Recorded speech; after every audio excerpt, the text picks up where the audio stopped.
and welcome everyone back to DIY with the Doc. We have here two special assistants, right? Oh, you're a good boy. Who's a good boy wants to help? Who's a good boy wants to? You want to help too? Yeah? Yeah, you can help too, okay? So we are making creme brulee today. There's a couple of skills that you need as a cook. Certainly when I was kind of getting started cooking, I was intimidated by certain things. One of them was splitting a vanilla bean. So I have here Madagascar vanilla bean. It's just the good stuff. These are really expensive, but they're worth it for special occasions, which is the New Year's Eve sort of event happening here. I have here 2 cups of cream. I have a vanilla bean. We are going to make creme brulee. I have here a saucier. Thanks, Dad. That was a Christmas present this year. So what I've done is I've taken the vanilla bean, just put it flat on the board and held it and run my knife down the center and just split it open. So what we're going to do is we are going to open it up. And then, I don't know if you can see this, but I'm going to try to get really close. In that vanilla bean, there are the seeds. And that's what these seeds look like. It's the pulp of the vanilla bean. So I'm going to take the back of my knife and I'm just going to flatten out this vanilla bean and just drag the flat of my knife along so that I get those seeds out. See that brown sticky stuff? That is all good vanilla bean flavor. And that's really all there is to it. You're going to get your knife into the vanilla bean and you're going to scrape out these incredibly delicious seeds. So there you go. Don't worry if you get some stems in there and stuff. You don't want to yank those out and lose. Well, we can yank that one out, but you don't want to necessarily yank that stuff out and lose it. So we're going to put this right into our cream. Make sure we got all of those delicious seeds out. And now we will look at the second vanilla bean. And again, this is the leathery side. This is the pulpy side. And you can see when you drag your knife down that pulpy side, you get all that delicious. And there are hundreds of thousands of little vanilla goodness. So that is a split vanilla bean. We are also going to include, and this is going to go right into our saucier. And we want to get every bit of those delicious bits out of there. And I'm also, because we're going to strain this anyway, I'm going to throw these in. Because we want to basically steep all of that flavor out. And this sometimes happens. You get like the kind of the last bit of this vanilla bean, and we'll just throw it right in. So we are going to take this over to our stove. Please ignore the mess here. I'm reducing some beef stock for a Chateaubriand a little bit later. We are going to fire this up, get this onto sort of a medium-low heat, and we're just going to simmer. So that's just a brief bit about splitting a vanilla bean. I will show you how the rest of this comes together in just a little bit. Thanks for watching, everybody. Talk to you soon. More vanilla bean mixture here. We've got it over medium-low heat. I'm just going to add, so we've got 2 cups of cream in here and a seeded vanilla bean. I'm just going to add a pinch of salt. Calls for 1/8 of a teaspoon. Adding salt to sweet really helps. Salt, remember, doesn't necessarily make things salty. If you kind of keep it reasonable, it actually helps things to taste more like themselves, for a whole lot of reasons, because of the way it, kind of meshes with our taste buds and those kinds of things. So important to add a little touch of salt to any sort of sweet good that you've got. So if you can see in the cream, see all those vanilla beans? That's what you want to see. So we are just going to steep this, let it infuse. This is not something you want to bring to a boil. You just want to have this warm and have the flavors sort of marry and come together. So that's our goal here. We're going to let this come together a little bit. Then we are going to gather our ramekins, and we are going to pour this into some ramekins before we...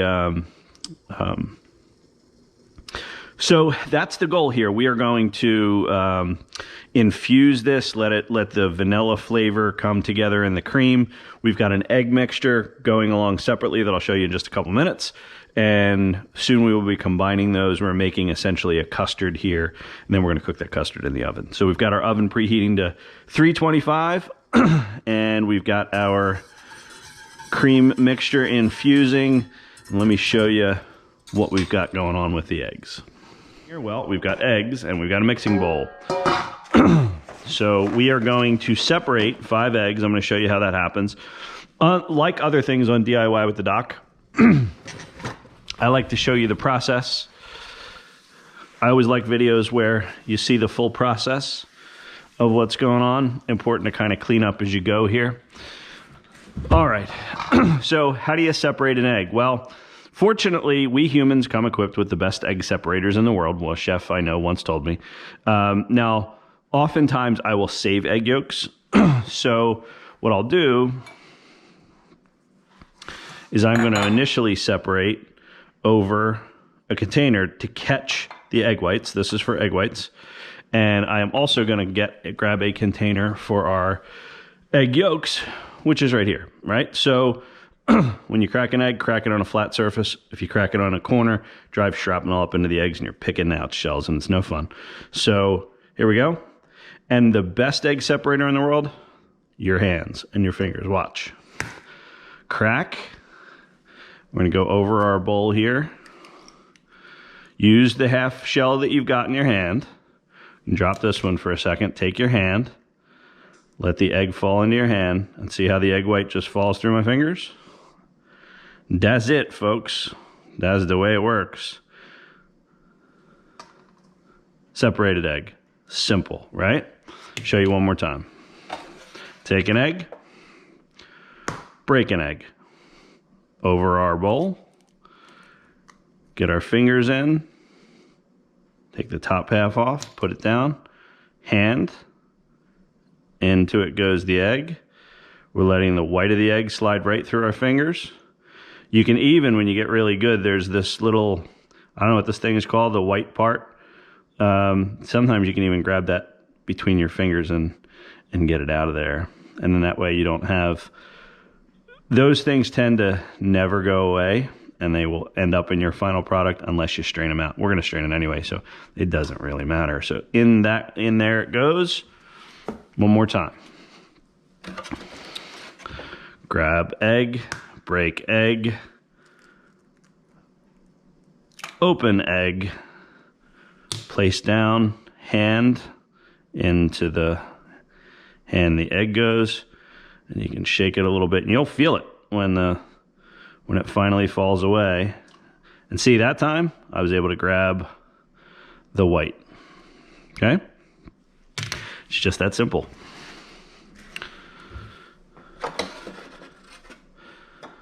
See, we got a shell in there. I'll show you what to do when that happens.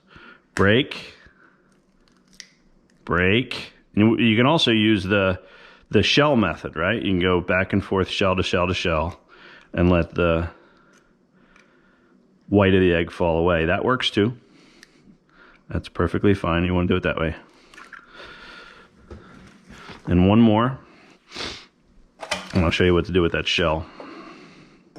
Break. Show you the shell method one more time. Into this part. Into this part. And as you get good at that, see that white? You can kind of cut that off and let that drop. All right, so however you want to do it, you want to do the hand method, you want to do the shell method. Either way works just fine. And now we have our separated eggs. Now, we had a shell in here, right? We were going to grab one of our shells. Shells tend to be attracted to shells. See it sitting there? We're just going to scoop it up with the shell.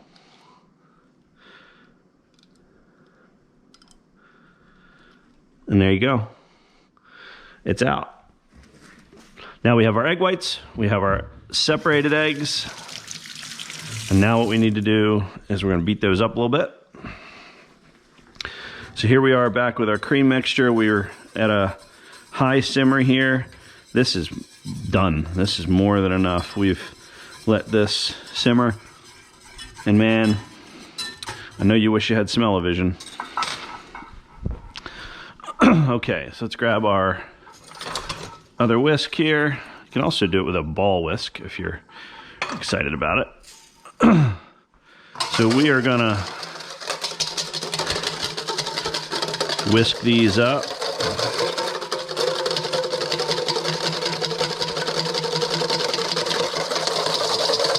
And eventually we're gonna temper this whole mixture with the eggs.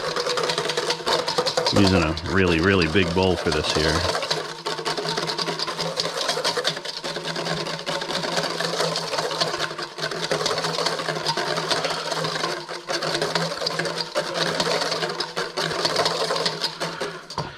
Okay, so now, back over to our cream mixture, and this will form a skin if you don't kind of keep it moving. And I'm just going to kind of drip. I'm sure I'm going to do it. Here. Get this out of there. And just the tiniest bit while we keep things moving. This is called tempering. You've heard that referred to a billion times. And basically what we're doing is bringing the temperature of the eggs up so that this warm or hot mixture doesn't cook the eggs on us. And if at this point you see something in here, like you see one of the stems and I see it right there, we will take that out. There was one.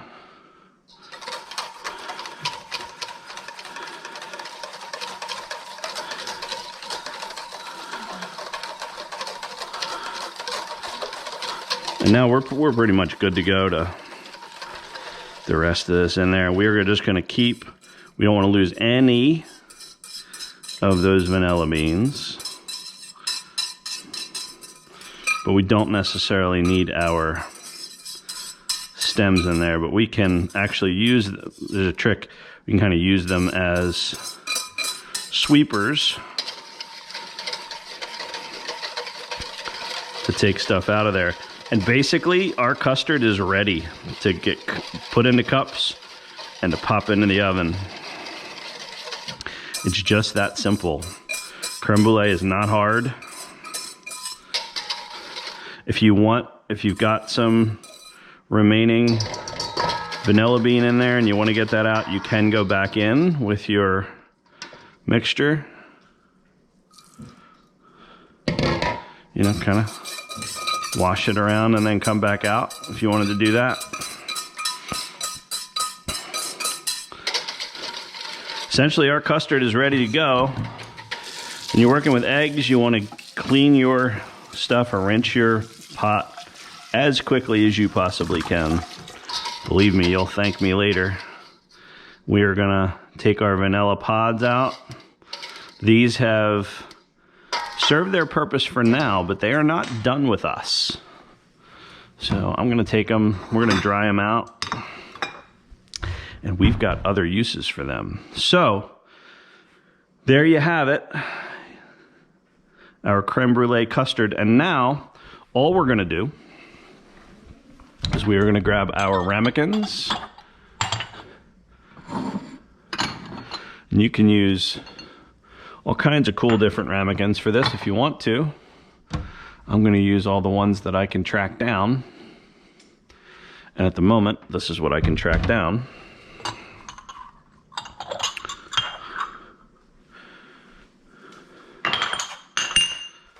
Let's get our eggs put away. Okay, now all we're going to do is spoon in. Our beef stock is reducing nicely. And I'll show you another trick. This is a reducing pan. What's nice about this is it comes with a measuring device comes with a spoon that measures, right? So you stick it right in the middle, straight up. And I know that I had 4.5 cups when I first went in with this, and I'm just going to use that now. And now I have just about 2.5 cups. So I've reduced this by well over half. I'm going to go a little bit further, and then we're going to cut that off. That's going to be our super reduced beef stock for our Chateaubriand. But that's another show. I'm going to get this into a container and get it into the fridge. You never want eggs sitting around too long. That is not a good thing.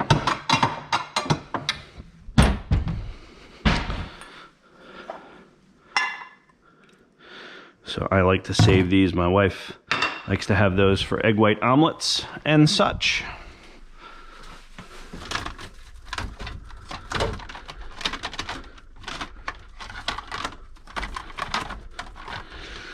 And I can't find a lid. Okay, so what we're going to do is we are going to spoon our mixture into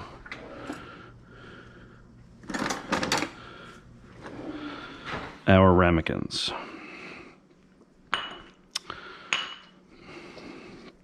You can spoon or pour. I think spooning is a little bit easier.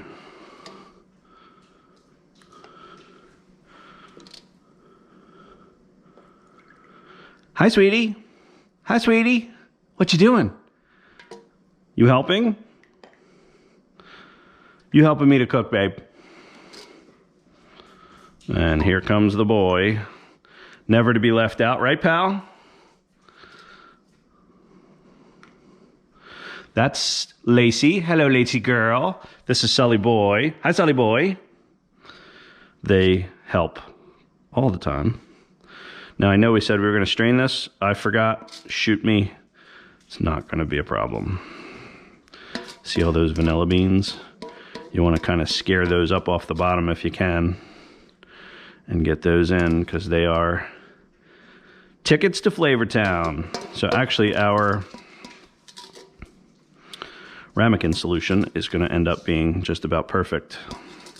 Now, some people do cook this in a water bath. That is the sort of the traditional way to do it. It's a more gentle way to cook these.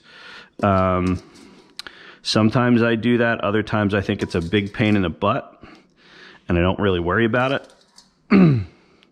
And I think that might be the case here. So we have our ramekins. What I'm going to do is just grab a sheet pan.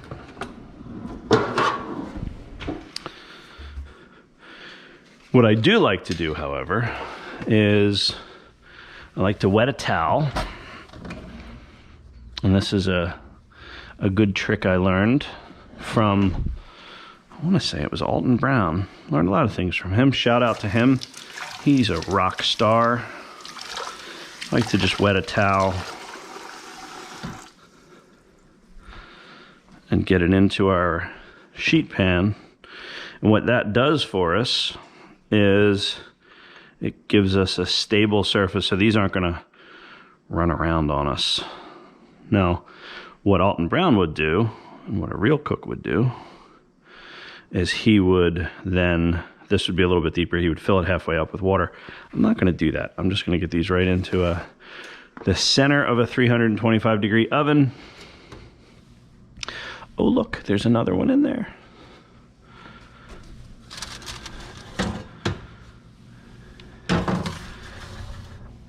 And bake them off, and I'll show you what they look like when they come out. Looks like our timer's going off for our creme brulees. Let's see what they look like.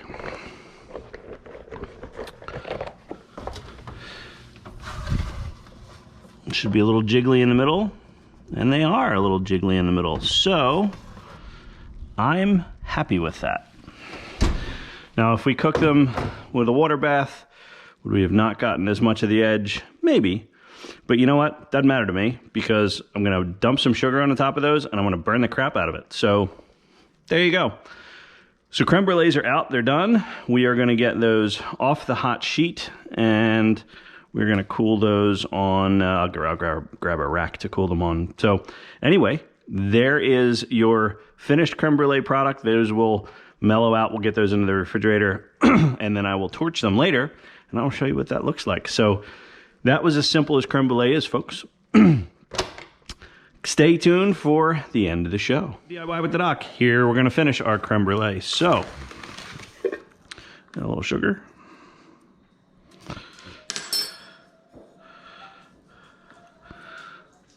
Take off the excess. Nothing like a little fire.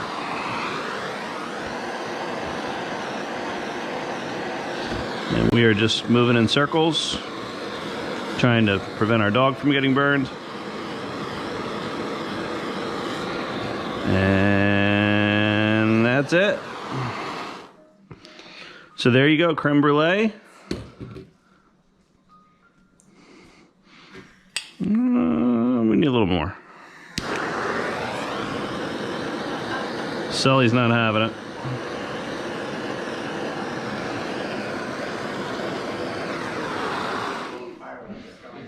Okay. So we have one done. Put this aside. Do another one.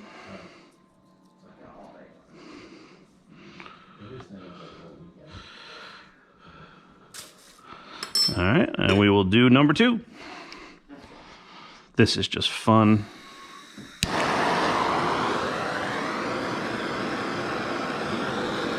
You just want to move in circles.